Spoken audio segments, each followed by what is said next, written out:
Prodi Pendidikan Kimia FMIPA UNJ. Dalam kesempatan ini kami akan melakukan pengabdian kepada masyarakat, yaitu di sekolah Bapak Ibu, agar nantinya apa yang kita sama-sama kita diskusikan hari ini mungkin bisa dipraktekkan baik di rumah sendiri ataupun di sekolah untuk siswa-siswa gitu. Tadi saya sempat ngobrol sama Bu siapa Bu? Bu Endang. Ternyata Bu Endang udah duluan, udah pernah ternyata untuk bahkan untuk mengembangbiakan bakterinya. Jadi di sini bedanya sama yang mungkin biasa Bapak Ibu lakukan adalah di sini ketika kita membuat kompos cair itu kita menggunakan bakteri Bapak Ibu. Jadi dengan menggunakan bakteri yang sudah dibiarkan itu hasilnya akan jadi lebih cepat komposnya dan juga tidak menghasilkan bau begitu. Nah, jadi kenapa bisa kayak gitu? Kenapa bisa yang dengan bakteri ini dia nanti bisa menghasilkannya lebih cepat dan tidak ada bau di situ. Nah, kalau Bu Endang ternyata sudah pernah ya Bu ya mendapatkan pelatihan bagaimana mengembangkan bakterinya. Nah, kalau sekarang kita lebih ringan lagi, kita mempraktekkan bagaimana sih kerja bakteri itu supaya kita bisa mendapatkan tadi yang tadinya jadi limbah rumah tangga bisa kita gunakan nantinya untuk tanaman kita. Jadi dia kalau kompos cair ini tinggal disemprot-semprot Bapak Ibu. Jadi lebih tidak kotor-kotoran gitu. Kita tinggal, jadi di sini saya membawa komposternya, mungkin bisa nanti dipraktekkan di sini bersama siswa. Misalkan Bapak Ibu tinggal membawa sampah dari rumah, sampah dapur, tinggal dikomposkan di sini. Nanti hasilnya tinggal bawa pulang gitu. Jadi alatnya dari sekolah, nanti kita tinggal bawa hasilnya. Nah, hasilnya juga nggak ada di sini dalam bentuk kompos cair yang bisa nanti langsung Bapak Ibu gunakan. Cobain aja gitu ke tanaman, tinggal disemprot ke tanaman hasilnya nanti begitu. Baik, kita lihat. Jadi di sini untuk kita tahu bahwa limbah rumah tangga itu ada banyak ya Bapak Ibu ya. Ada yang organik, ada yang anorganik disebutnya, ada yang B3. Kalau B3 itu bahan berbahaya beracun. Nah, itu termasuk salah satunya. Kenapa deterjen berbahaya? Karena dia itu akan merusak ekosistem air nantinya karena ada kandungan zat kimianya. Nah, yang di sini yang kita fokuskan itu adalah kita menggunakan bahan-bahan organik yang merupakan limbah yang tadinya kita buang saja, ternyata itu bisa jadi bisa jadi ladang usaha juga Bapak Ibu. Karena banyak mungkin Bapak Ibu bisa melihat di toko-toko online gitu ya, banyak juga yang ternyata hasil dari kompos cair itu dijual, banyak yang mau gitu. Nah, jadi di sini kita akan mengembangkan bagaimana membuat kompos cair dari sampah-sampah dapur kita gitu Bapak Ibu. Nah, untuk kompos sendiri pasti Bapak Ibu udah tahu ya bahwa kompos itu dari dulu kita biasanya juga tinggal ditumpuk sampahnya, nanti tanahnya yang kita gunakan sebagai pupuk yang kita sebut dengan pupuk kompos. Nah, di sini kita bisa lihat bahwa kompos itu adalah bahan organik yang mengalami pelapukan. Jadi kenapa kita itu diminta untuk mengurangi sampah anorganik atau sampah yang tidak bisa terurai. Nah, itu tadi kalau sampah organik maka dia bisa mengalami penguraian dengan adanya mikroorganisme atau yang kita sebut tadi kalau Bu Endang sebutnya ekoenzim. Jadi ekoenzim itu artinya dengan enzim yang ada dalam bakteri, nah itu bisa menguraikan bahan-bahan yang tadinya jadi limbah kita, kulit buah mungkin atau potongan-potongan sayur. Nah, itu bisa diurai dengan lebih cepat dan bakterinya pun juga tidak menimbulkan bau yang tidak sedap nantinya begitu. Jadi kompos itu berasal dari sisa bahan organik baik dari tanaman, hewan maupun dari limbah organik yang mengalami dekomposisi dan fermentasi. Nah, pada proses ini, kenapa misalkan kita membuat bahan membuat pupuk itu kok panas gitu, wadahnya gitu. Nah, walaupun misalkan kita buatnya mau kompos yang padat ataupun yang cair, nah itu tetap ada panas karena di situ adanya proses penghancuran, proses yang terjadi oleh bakterinya, yaitu proses fermentasi dan dekomposisi yang menghasilkan panas. Seperti itu Bapak Ibu. Nah, maka di sini kita bisa melihat dengan adanya pemanfaatan atau kita membuat kompos tadi itu ada beberapa manfaat yang bisa yang bisa diaplikasikan ke tanaman Bapak Ibu. Nah, kita bisa lihat di sini ada kompos itu ya untuk meningkatkan kesuburan tanah, kemudian aktivitas mikroba yang diperoleh dari kompos cair itu bisa membantu tanaman untuk menghadapi serangan penyakit. Seperti itu Bapak Ibu. Nah, di sini kita bisa melihat juga bahwa kompos itu nggak hanya kompos cair saja. Untuk pengomposan kita bisa mengurangi sampah organik yang ada di sekitar kita, bisa mendaur ulang dan sampah dapur atau limbah dapur, dan hasilnya nanti bisa untuk menimbulkan kebun, kemudian menghindari pupuk kimia. Karena kalau kita menggunakan pupuk kimia, itu kan Bapak Ibu pasti tahu hal-hal yang biasanya kalau di masyarakat yang berbau-bau kimia itu orang pada takut ya Bapak Ibu. Padahal sebenarnya yang ada di meja kita semuanya kimia. Iya Bapak Ibu ya. Minum semuanya kandungannya itu punya kandungan kimia. Nah, kenapa si kompos ini tadi itu dia bisa menjadi nutrisi bagi tanah? Karena justru karena adanya zat kimia. Tapi kan yang kita lihat di sini pupuk kimia itu kenapa dia harus dihindari? Karena sesuatu yang bukan berasal dari alam pasti alam biasanya menolaknya begitu. Nah, makanya penggunaan pupuk kimia harus dihindari atau bahkan ditekan juga gitu ya dengan menggunakan tadi pengomposan dari bahan-bahan organik seperti itu. Nah, kita lihat di sini mungkin Bapak Ibu terkait dengan kompos sudah akrab gitu ya. Nah, kita mau melihat proses dari pengomposan itu. Nah, di sini kenapa bisa si kompos ini tadi bisa menghasilkan suatu nutrisi bagi tanaman. Nah, kita lihat prosesnya dengan bantuan mikroorganisme.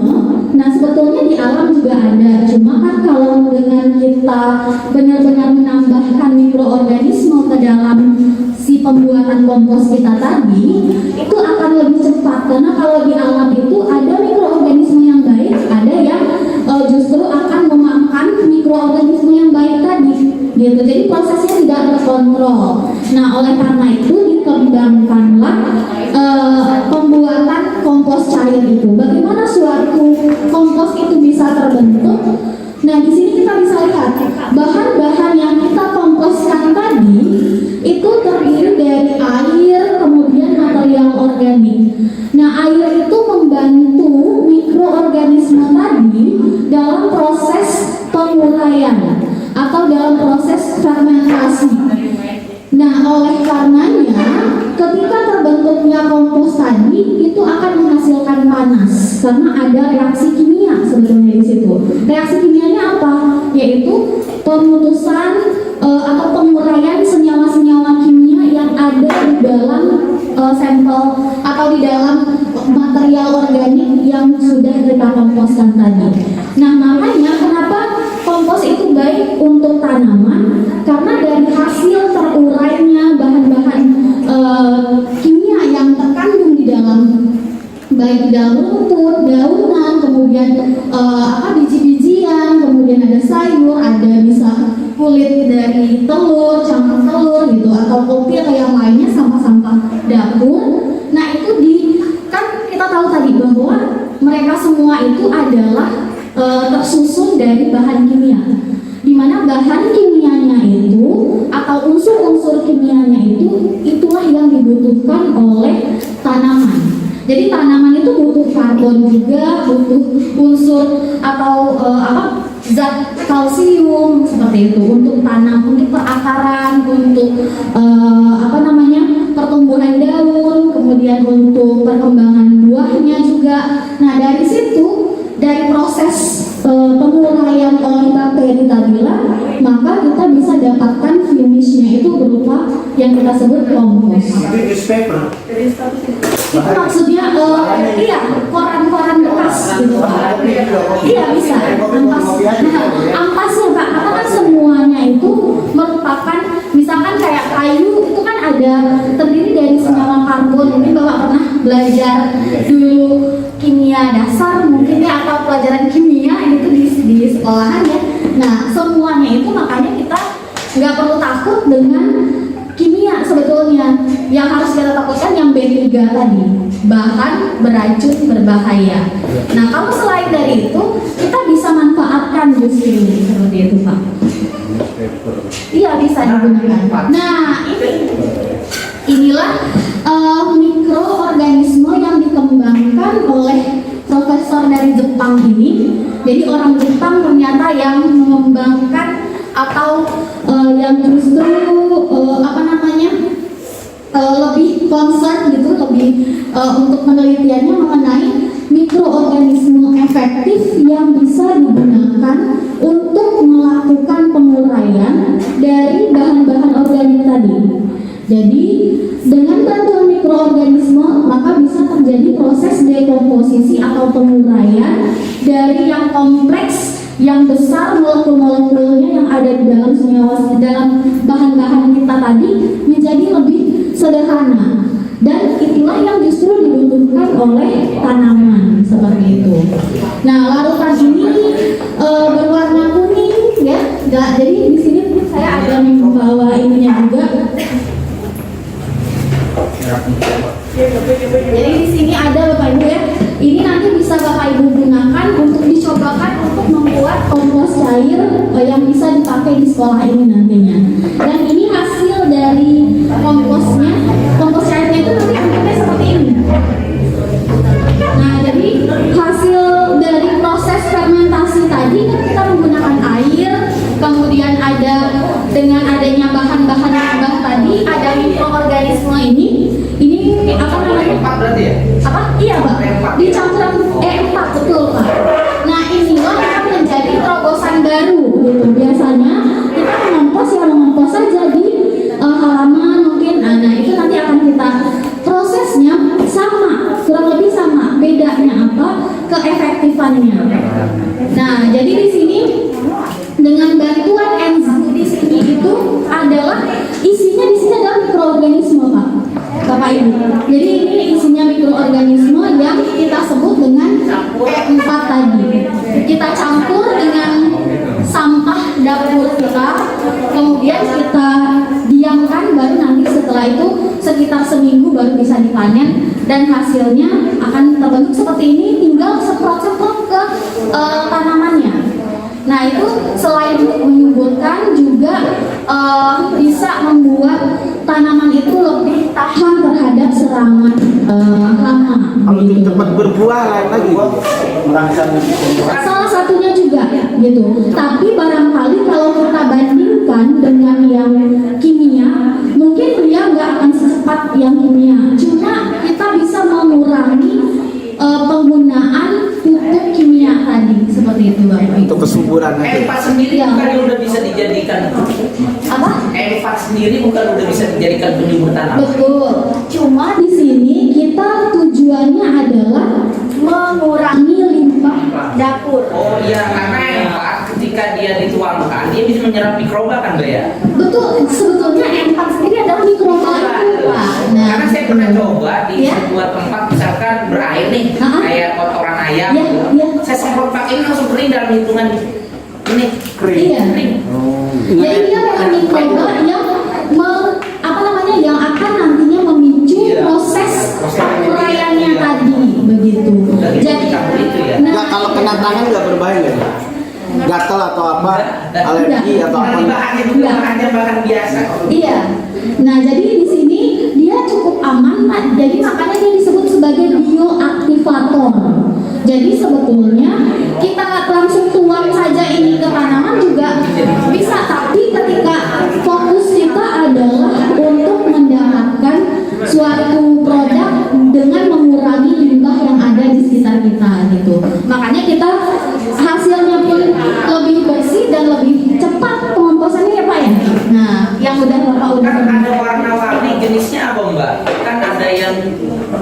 kuning nih. Iya. Ada yang pink itu buat apa Mbak?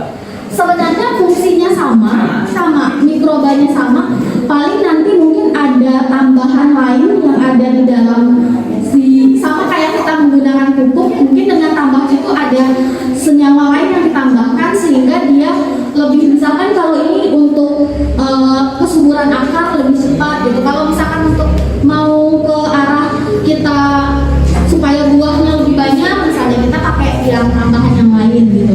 Kalau ini yang standarnya untuk kita mendapatkan kompos yang untuk meningkatkan nutrisi tanah sih ya, kesuburan tanah. Nah ini mungkin Bapak Ibu bisa melihat bagaimana sih si mikroba ini bisa menjadi agen gitu ya, agen untuk mengurai atau mengurangi sampah. Bahwa bakteri-bakteri itu sebenarnya ada di alam, tapi jadinya tidak efektif dengan kita menggunakan yang memang sudah terukur berapa banyaknya. Jadi kita bisa tahu nantinya bisa lebih cepat. Nah ini kan di alam ini. Bisa juga langsung dituang di di ekosistem air juga bisa dia untuk menyuburkan atau meningkatkan dari proses dekomposisi tadi sehingga biota di air pun juga bisa mendapatkan nutrisi. Nah ini bagaimana dia bekerja, bisa untuk tanaman, bisa untuk tanah, bisa untuk air gitu, mikrobanya. Nah ini untuk menghilangkan bau yang ada juga bisa begitu. Makanya kata Pak Sarjana tadi kan langsung ini kering potongan ayam tadi. Nah ini dia grow safe dan menghasilkan buah yang lebih lezat gitu. Jadi dibandingkan dengan yang kalau kita tidak menggunakan berarti di sini juga ada mikrobanya gitu. Makanya dia ketika kita hasilkan suatu kompos cair tadi itu sudah ada terikut si mikroba ini tadi. Minum air bagus. Nah, ini berbagai pengaplikasian dari E4 ini. Nah, ini kenapa menggunakan E4? Nah, E4 itu mampu mendegradasi kandungan serat kasar yang dimiliki oleh tanaman atau dalam bahan-bahan sampah dapur kita tadi. Itu kan sebetulnya masih harus dihancurkan dulu supaya si tanaman itu bisa menyerap yang sederhana tadi gitu. Nah, makanya di sini dengan adanya mikroorganisme tadi atau kalau Bu Endang mengatakan ekoenzim ya Bu ya. Nah, ekoenzim itu artinya enzim yang dihasilkan dari suatu makhluk hidup lagi seperti itu. Nah, di sini dia menghasilkan enzim laktase dan peroksidase untuk memecah atau melarutkan lignin yang terkandung dalam bahan organik. Lignin itu semacam pelapis gitu Bapak Ibu. Misalkan lapisan daun, kenapa daun itu nggak mudah hancur misalkan di bagian atasnya itu, nah karena harus ada pelapisnya. Semakin keras berarti ligninnya semakin tebal seperti itu. Nah jadi harus diurai dulu. Nah untuk nantinya dia bisa si zat-zat yang terkandung di dalam limbah kita tadi menjadi lebih sederhana dan bisa dimanfaatkan oleh tumbuhan nantinya. Di sini makanya dikatakan kompos yang dihasilkan itu nantinya misalkan ini kan udah dalam bentuk cair, itu dia tidak panas, tidak berbau busuk dan tidak mengandung hama penyakit seperti itu. Kenapa? Karena kalau di alam itu bisa aja kalau kita tahu misalkan sampah-sampah itu bisa ada timbul belatung ya Bapak Ibu ya, karena ada bakteri-bakteri jahat juga, maksudnya bakteri-bakteri pengganggu yang menyebabkan proses pembusukan itu tadi gitu, yang menimbulkan belatung dan bau busuk. Nah, dengan menggunakan wadah atau yang kita sebut komposer itu berarti wadah untuk pengompos, maka sampah kita akan lebih rapi dan bisa menghasilkan kembali bahan yang bisa kita aplikasikan ke tanaman seperti itu. Jadi di sini bakteri E4 ini merupakan bakteri starter atau bakteri awal dalam pembuatan kompos dari sampah dan bahan organik lainnya untuk di mana kita harus menggunakan suatu komposter atau tempat atau wadahnya dalam proses pengomposan itu, sehingga kita mengurangi kemungkinan adanya kontak si kompos kita ini dengan bakteri-bakteri atau mikroorganisme lain yang tidak diinginkan dalam proses pengomposan seperti itu. Nah, waktunya itu yang sampai kita bisa dapat hasilnya itu adalah 4 hari sampai 7 hari seperti itu Bapak Ibu. Tergantung semakin banyak bahan-bahan yang agak keras yang kita masukkan, berarti kan proses penguraiannya akan semakin lama, sehingga nantinya kita butuh waktu 4 sampai 7 hari untuk bisa panen dengan mendapatkan kompos cair. Dan bahan yang sudah tadi ada itu bisa jadi kompos juga, kompos padat namanya, karena dia terpisah. Jadi di sini kalau Bapak Ibu ini ada yang sederhana, nanti bisa kita lihat bagaimana. Ini mau ditinggal di sini juga sih alatnya, bisa dimanfaatkan untuk ke siswa-siswa nantinya. Misalkan siswa bawa sampah dari rumahnya, sampah-sampah dapur orang tuanya,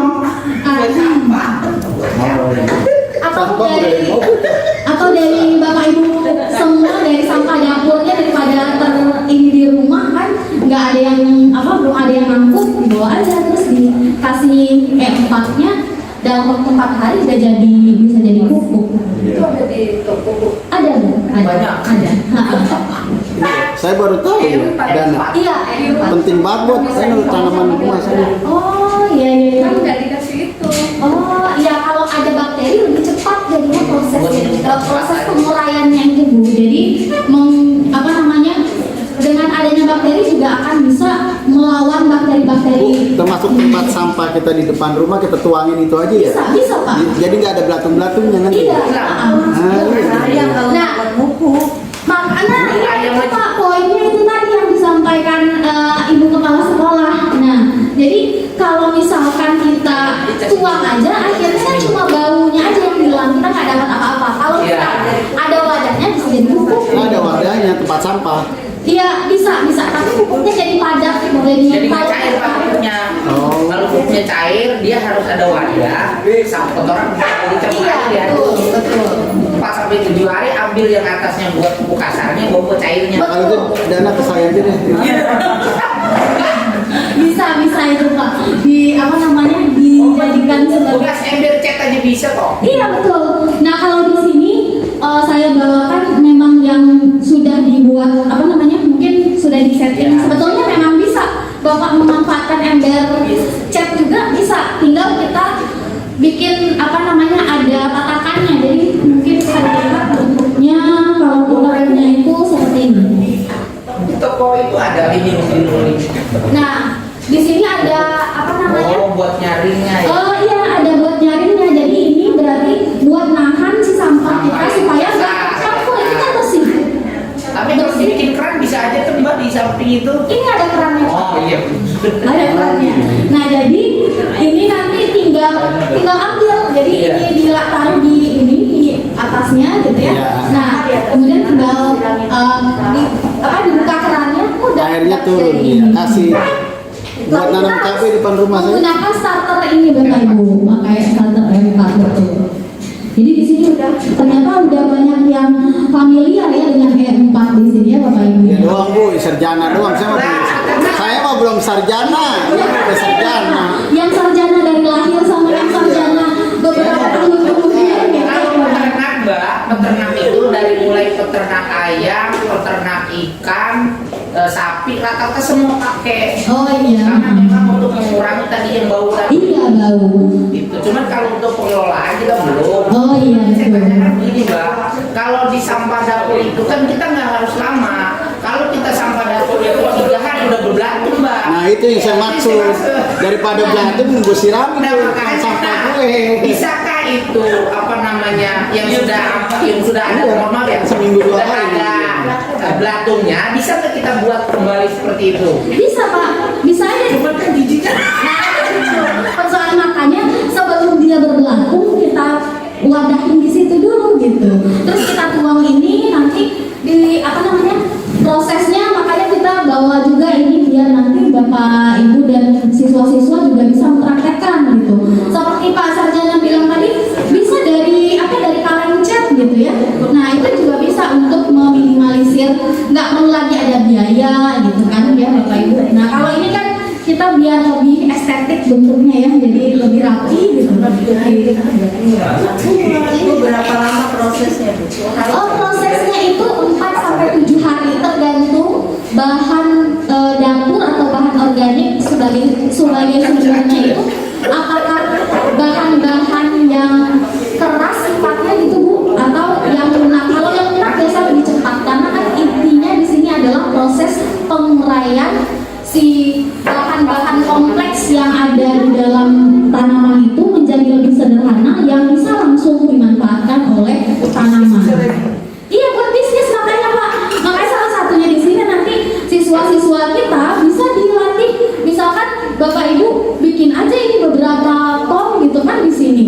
Terus nanti siswanya yang bolak-balik panen ganti ininya. Bapak Ibu tinggal nyiapin aja, ini ada sampah nih dari rumah saya. Kita sudah pernah buat dari tong sampah tuh, ada tuh di bawah pohon jambu termasuk sejenis ini, pun nggak pakai minyak, nggak pakai cairan ini kayaknya. Oh, Nah, iya. ada tuh kalau nggak salah masih ada di bawah pohon jambu, berapa tong sampah kita jadikan kompos. Oh, nah itu berarti kompos padat Pak. Iya, kompos Kalau padat, kompos betul, padat. betul. Nah, kalau di sini padat dan cair bisa dapat. Oh, Jadi bisa juga ya. dengan adanya penahan ini nanti yang cairannya kan karena kita ada ditambahin air juga ya Tapi Pak. dibolongin juga Bu, ketika disiram airnya keluar juga kayak kencing, sama di bawahnya dibikin keran. Oh, tapi ada dibuka juga nggak Pak? Ini? Ada kayaknya tuh masih ada di bawah pohon nanti dah, ada di servis lagi. Nah, berarti dipraktekin lagi Pak. Iya. Nah, saya juga bawa Oh, ada Bu Endang, pernah kan Bu Endang itu ada berapa?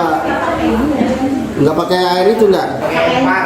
nggak pakai empat mungkin ya. Nah sebetulnya memang kalau kompos pasti sudah dekat dengan Bapak Ibu. Kita dari dulu juga tinggal ditumpuk sampahnya di ada Orang tua dulu sudah pakai begitu. Iya, cuma orang tua kita. di sini yang dikembangkan oleh justru orang Jepang ya yang mengembangkan Bapak Ibu.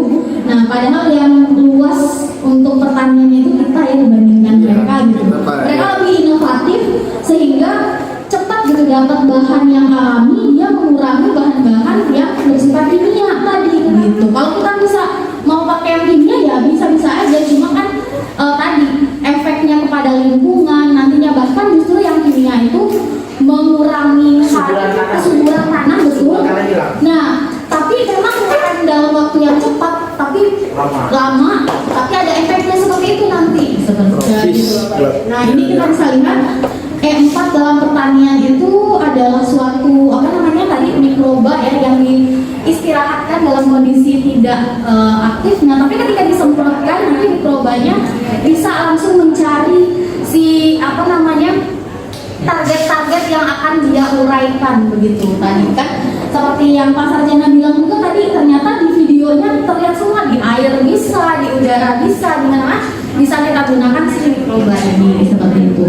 Nah, jadi hasil fermentasinya itu mudah diserap oleh perakaran. Jadi di sini kan kalau Bapak Ibu mungkin kalau saya bahas di sini mungkin agak terlalu berat. Kalau kenapa sih bisa si sampah-sampah tadi bisa jadi pupuk gitu?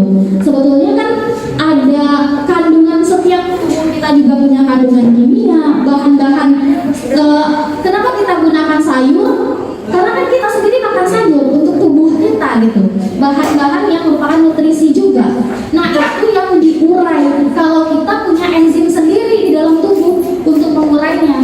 Kalau tanah harus ada, tanah kan benda mati. Tidak ada tidak ada proses penguraian atau metabolisme, harus dibantu begitu. Jadi dengan bantuan mikroba itu kita bisa mendapatkan nantinya suatu pupuk yang disebut pupuk ya Bapak Ibu yang mengandung glukosa atau gula gitu ya. Kemudian ada alkohol. Nah, asam amino itu adalah pembentuk sel kita. Kalau Bapak Ibu ingat lagi ya pelajaran biologinya. Nah, itu yang diurai oleh si mikroba tadi, sehingga hasil yang sederhana itu bisa langsung dipakai oleh tanaman seperti itu Bapak Ibu. Tobi juga dari dulu betul ini. Nah, ini pemanfaatannya dalam pertanian bisa